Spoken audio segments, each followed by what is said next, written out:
Today is a very exciting day because while I've always loved 16th century dress, I've never yet had the opportunity to do a reconstruction project in this period. Until now. So let's get into learning and experimenting with 16th century dress, beginning, of course, with the foundations, which in this case is the kirtle.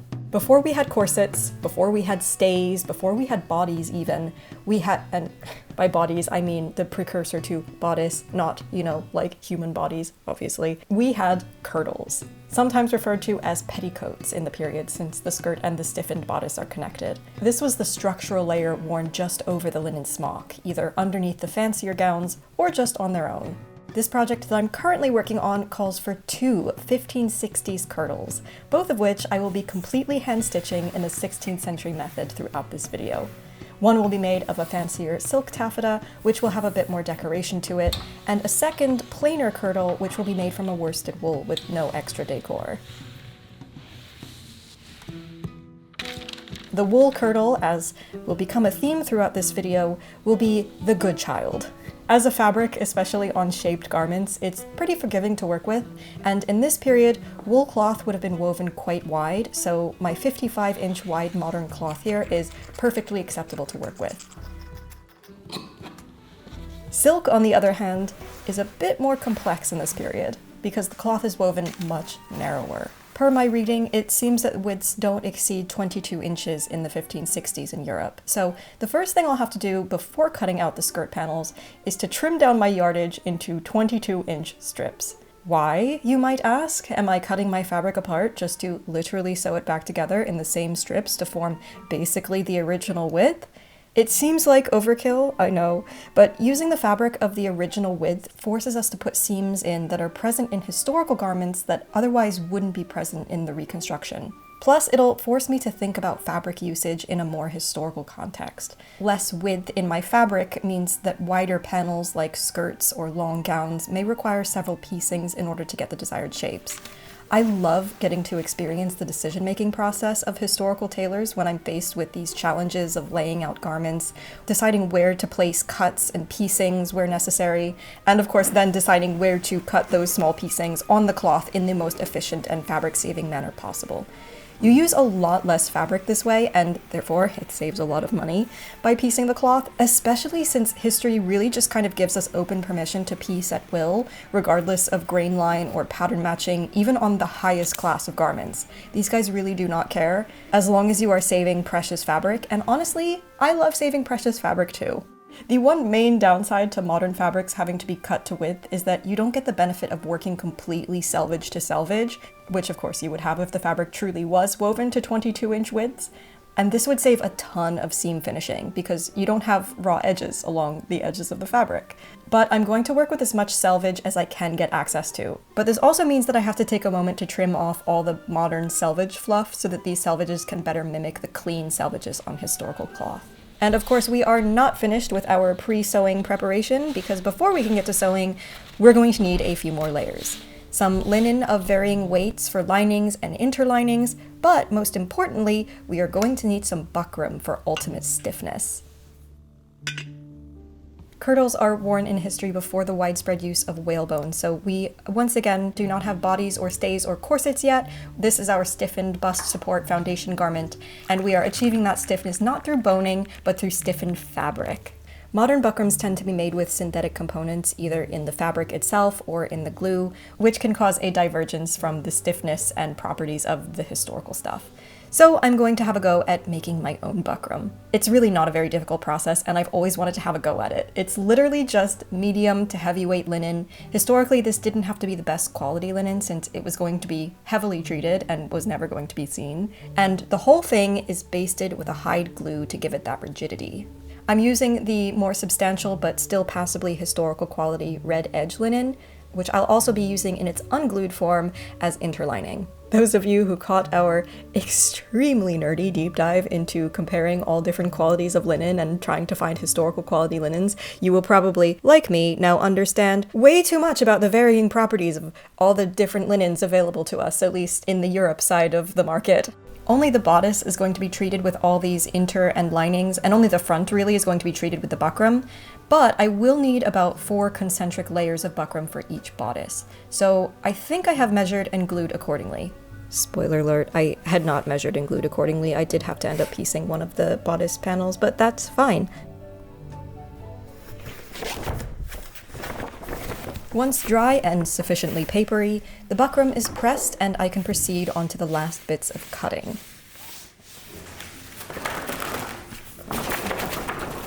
Because I want the several layers of buckram in these bodice fronts for maximum stiffness, I will also have to try and avoid any harsh ridges caused by too many thick layers stacked on top of each other. Each layer, therefore, is going to be cut slightly smaller than the last. I did this fully concentrically, with each piece being fully smaller on all edges around than the last, but next time I think I might try experimenting with only doing this to the top edge, since I think it actually might be beneficial to have maximum stiffness in the peak, and also to have maximum rigidity for the eyelet holes, at least at the side opening edge.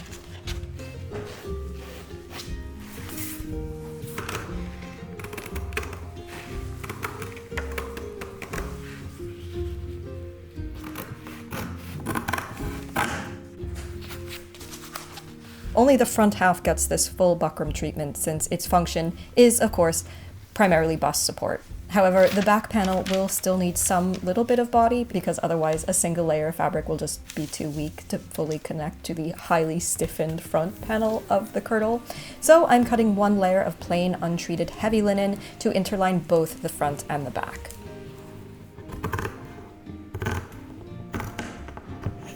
And of course, 1 final layer of nice, beautiful fine linen for the lining on both halves. The interlining layer for the front isn't really going to add anything in terms of stiffness that the buckram won't already add tenfold, aside of course from stiffening the straps, which would otherwise be unbuckrammed. But its primary function, however, is to give me something to stitch onto when assembling all the buckram layers. Otherwise, I would have to stitch all these layers of buckram to the fabric itself in order to get it to stay, in which case I would have tons of massive structural stitches showing through the front layer of the fabric, which the portraiture definitely does not show, so that is not the technique that they're using. So after making sure that all of my buckrams sit well within the seam lines and stacking each concentric layer on top of one another, I am ready to properly destroy my hands. Using the heaviest weight linen thread that I have, I'm going to pad stitch all of these layers together. This requires pliers and my most industrial strength metal thimble, since, alas, my leather thimble will simply puncture if I try to force a needle through 4 layers of glued fabrics, which I definitely don't know from personal experience. But thankfully, these stitches can be on the larger side and don't really have to be pretty, since none of this will be seen. Well, except by you, but I trust that you're not going to tell anyone. The trick to working with any shaped garment like this is to work with it in its final form. Surface area plays a surprisingly significant role in 3-dimensional shapes, since each concentric layer of buckram will technically have a slightly tighter curve than the one behind it when worn on a curved body. This curvature should be worked into the layers as I'm sewing. Otherwise, if sewn flat, the layers would bubble when curved, since that excess surface area has nowhere else to go but out. And you can already see in the finished structures that they are automatically holding out that curve, since the surface areas are really pinned into place like that with each stitch. A bit of heat will rework that glue to really solidify it into a curved shape, and this will continue to improve with wear, since the heat of the body will continue to mold the shape to the wearer.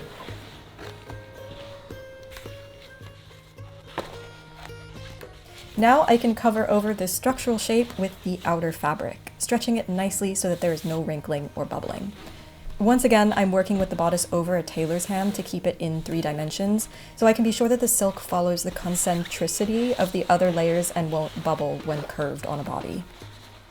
This was a lot more forgiving with the wool, since it has a bit more natural give to it, so I could really get a nice smooth finish. The silk is much more rigid, so if it's not pulled tightly enough, it would bubble, and if pulled too tightly, I would end up with stress wrinkles. The back panels get treated in the same way, only with just the plain interlinings, no buckram.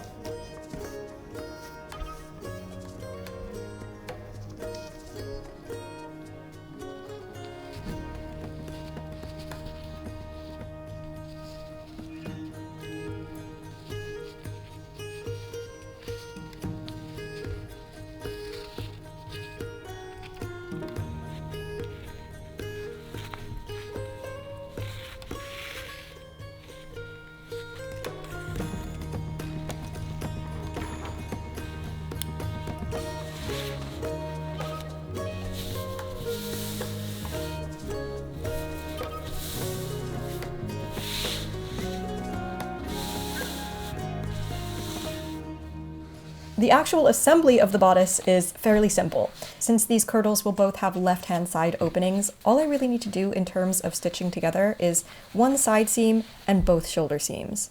This is done with a tight backstitch in heavyweight silk thread on both versions for maximum strength, since the bodices will be tightly fitted and will take quite a bit of strain.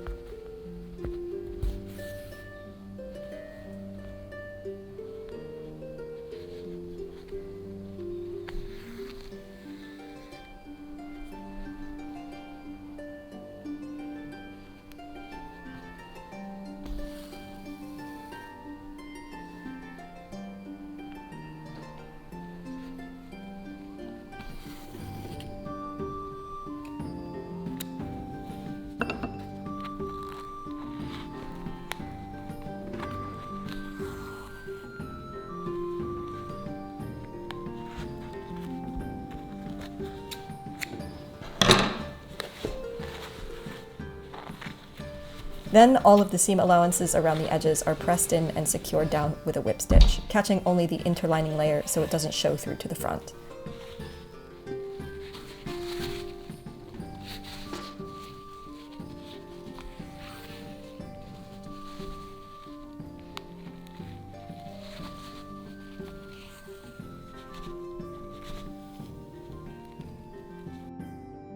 I'm also doing this to the seam allowance along the body seam.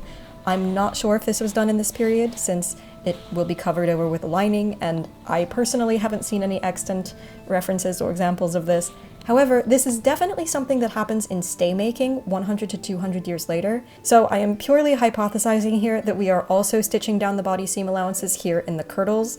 It really just helps to flatten that seam allowance bulk, which is especially important for tight-fitting garments like these.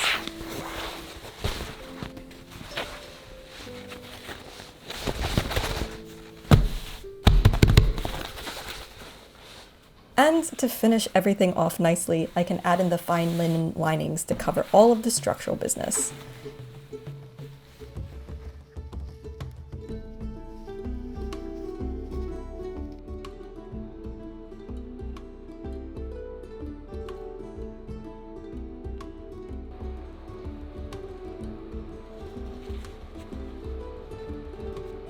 This is attached all around with a much nicer whip stitch. I'm using a fairly lightweight silk thread for the silk kirtle, and I'm using a waxed linen thread for the wool kirtle.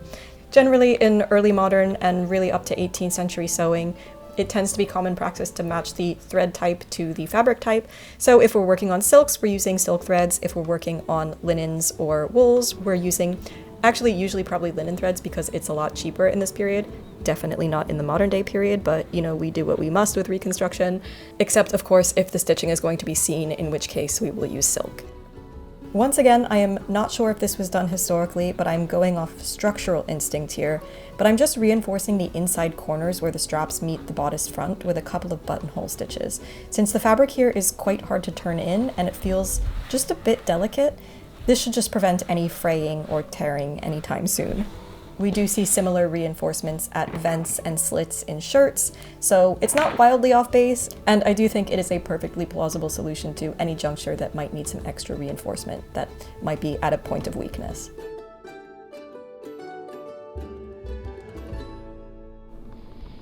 Ironing board is currently being occupied with 15th century things, so I have made myself a little makeshift ironing board from my leather cutting board, some batting, and a mock-up. It's working out fine. I took a little break here to press the edges in on approximately 8 miles of taffeta strips because I've decided to add some guards, which are basically just strips of decorative fabric, to the silk petticoat. This is something that we see all over Renaissance gowns and petticoats, especially in Italy, which is where our silk petticoated lady is from. The bodice stripe layout here is taken roughly from an Italian Renaissance portrait, which I've been referencing quite a bit for this project. But unfortunately, I am unable to turn her around, so the back bodice stripe configuration is indeed guesswork. As far as I've seen on extant garments, bindings and decorations like this continue to be cut on the straight grain instead of on the stretchier bias as we would normally do today. This is probably for fabric use efficiency, since the bias requires cutting at the exact 45-degree angle through an entire good square of material, which of course you won't be able to use the entirety of, whereas straight grain strips can be cut zero waste or just pieced from offcuts if necessary. It just requires a bit more finagling around tricky curves, and sometimes if the curve is just too tight to steam out smoothly, will just require some easing or pleating in the trim. But this is seen on extant garments, so is therefore perfectly acceptable. And now that all the complicated work is done, we can get back to the skirts. Okay, so the first step in putting together the skirts is I'm just gonna assemble the front and the back pieces. So I have a bunch of rectangles, and I've got these two shorter width tapered pieces that will make up the front, and then 3 just plain rectangles that will make up the back. So I'm just gonna go ahead and stitch all of these together. Just use a little running stitch, probably a combination stitch, taking a little back stitch every now and then so that we have a little bit of security. But long skirt seams like this that take a long time and don't take a lot of strain tend to just be running stitched. That way we save a little bit of time. So we got a lot of sewing to do.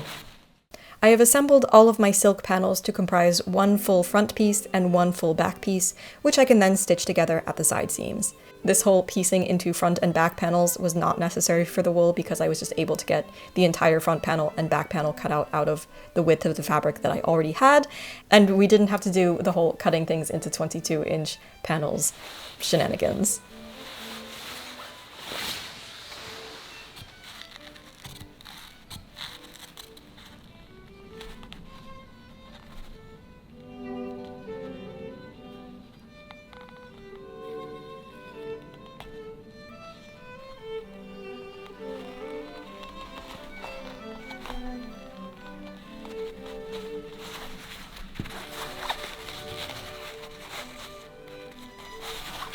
And then this side gets a 10-inch opening.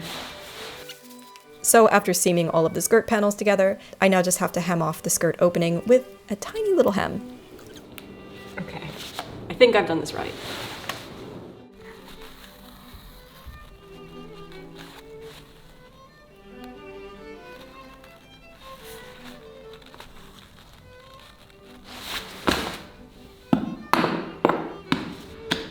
And then the skirt is ready for a bottom hem, which unlike the rest of hems elsewhere, the bottom hems tend to be on the wider end to add some weight to the bottom of the garment.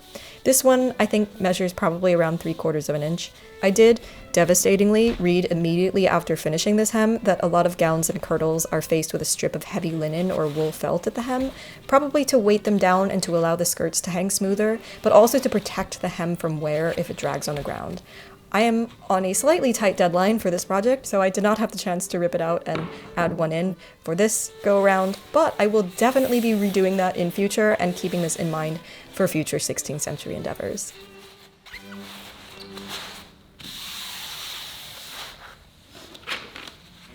And of course, just to create some visual harmony with the bodice, I'm just adding some strips of guards along the hem edge of the silk kirtle.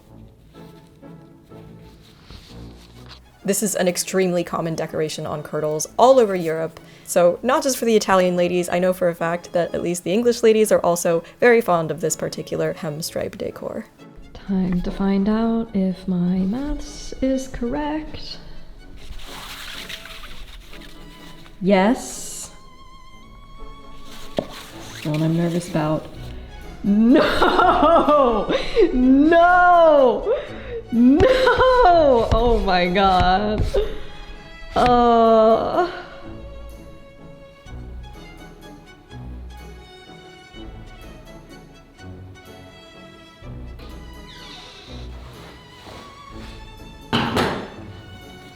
Piercing is period.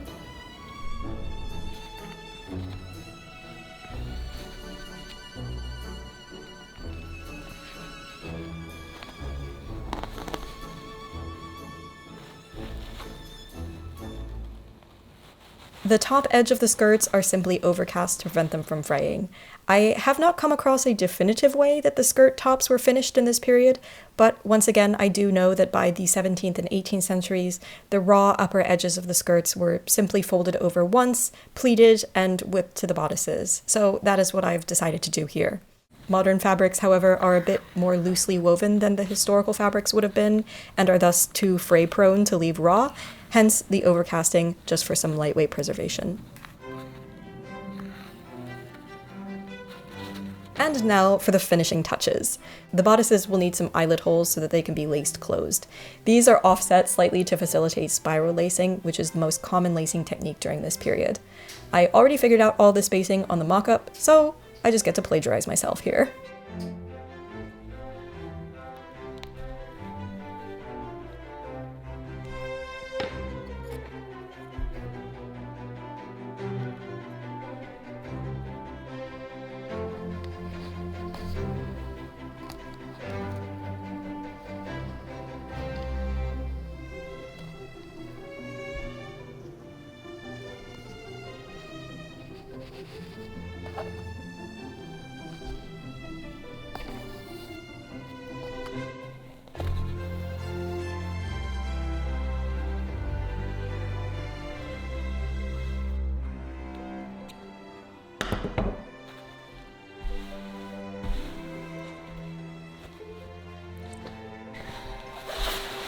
And with the bodices completed, all that's left to do is attach the skirts.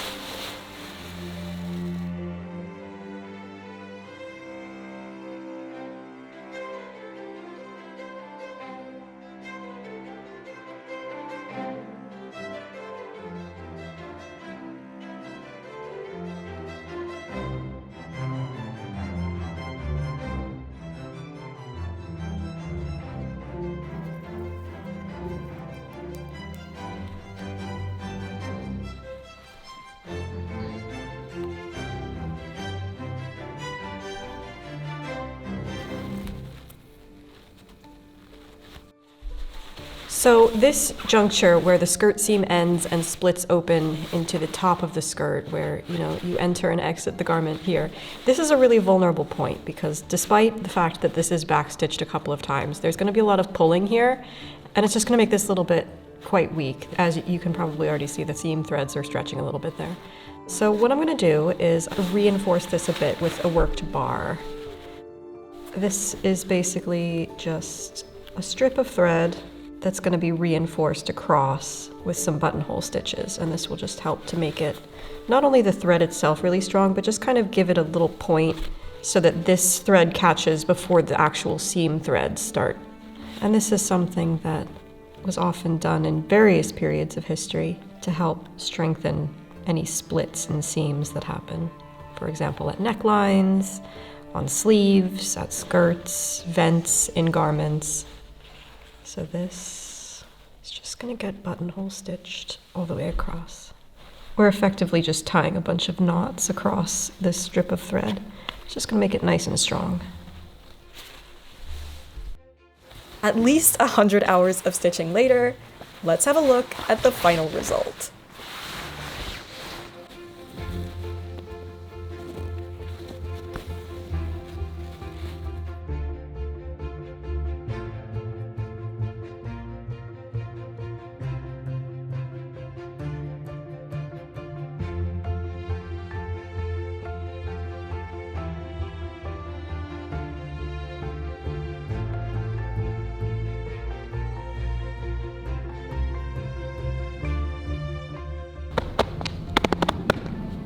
These two kirtles are the beginning of what will become a much larger project I have got myself very roped into on the subject of 16th century women in alchemy.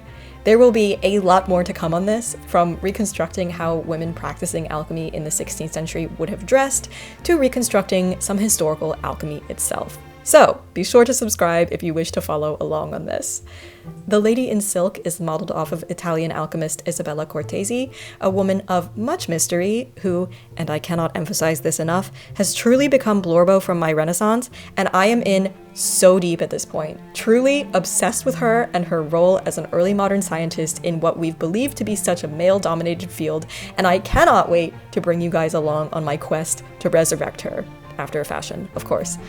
But I have got lots more sewing to do in the meantime before we can truly bring her to life. So I'm going to get back to work, and I look forward to seeing you back here anon.